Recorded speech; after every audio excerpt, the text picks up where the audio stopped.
presentation, let's invite to the stage a businessman, blogger, traveler, and student.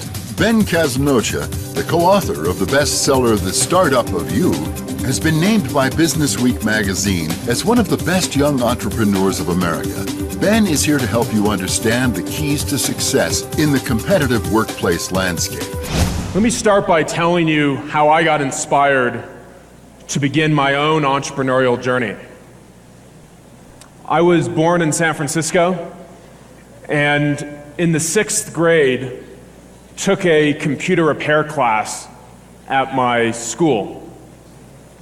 So we had to take the standard classes at school, like history and mathematics, science, a foreign language, Spanish.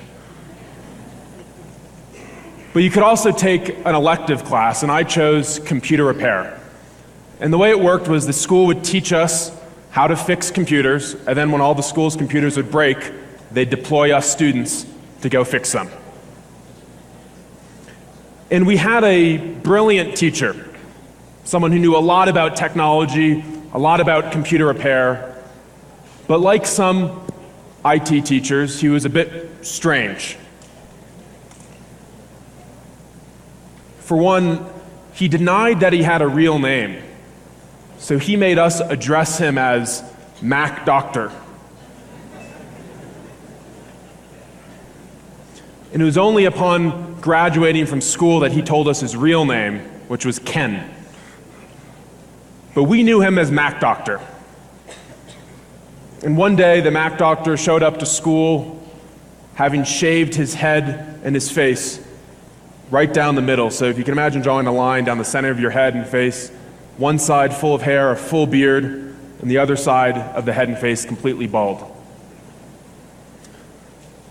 And it was in the spirit of this kookiness that the Mac Doctor announced that we would have a final exam, but that the final exam would have nothing to do with all of the concepts we had studied during the semester. We weren't going to be tested on how to repair a hard drive or back up a computer or start up a computer from the system software. He said the exam would have nothing to do with what we had studied in school. All we would have to do to get an A+ in the class would be to recite a poem back to him. He would give us the text of a poem. If we could read it back to him word for word by memory, he would give us an A+ in the class.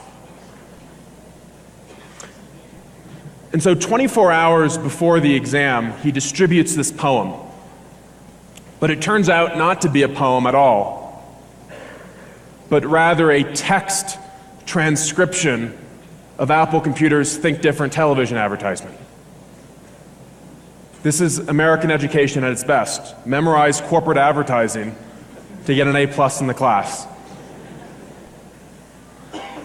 And so we went home and memorized this ad. And ever since repeating the ad back to the Mac Doctor, I have not forgotten it. So I want to kick us off this morning by sharing the ad for you again. It goes like this. Here's to the crazy ones, the misfits, the rebels, the round pegs and the square holes, the ones who see things differently. They're not fond of rules, and they have no respect for the status quo. You can quote them, you can disagree with them, you can glorify or vilify them. But about the only thing you can't do is ignore them, because they change things. They push the human race forward. And while some may see them as the crazy ones, we see genius. Because the people who are crazy enough to think that they can change the world are the ones who do.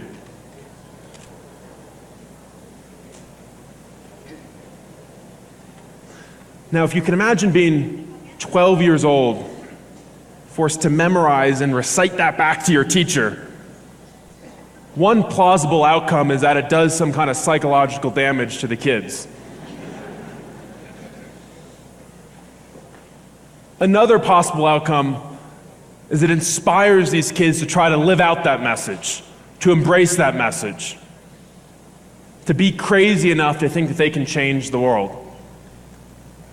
I'd like to think that's what happened to some of my classmates and me. I found the ad extremely inspiring, and I asked the Mac doctor at the conclusion of the class, I said, how do you go about changing the world? If you want to think differently, what practically should I do to fulfill that message? And he told me that one of the best ways to change the world is to start a business. He said 99% of people in the world complain about their problems. 1% of people, when they have a problem, try to actually develop a solution. Those are the entrepreneurs. So he told me the next time you have a problem in your life, as opposed to just complaining about it, try to think of a way that you could solve the problem and solve it for other people and make money at the same time.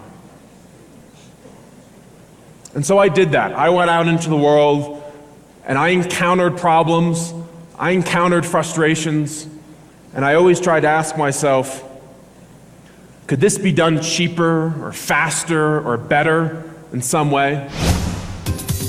Coming up next.